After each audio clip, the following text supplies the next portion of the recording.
أينما كنت وأينما ذهبت. قال الله جل وعلا: أينما تكونوا يدرككم الموت ولو كنتم في بروج مشيدة. تذكر يا تاركا للصلاة: أينما تكونوا يدرككم الموت. تذكر يا عاقا لوالديك: أينما تكونوا يدرككم الموت. تذكر يا معاذيا لجيرانك: أينما تكونوا يدرككم الموت ولو كنتم في بروج مشيدة.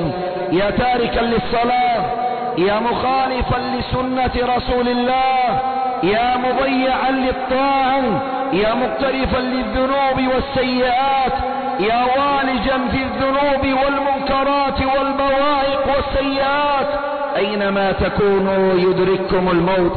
هل تذكرت إلى آبائك؟ هل تذكرت إلى أجدادك؟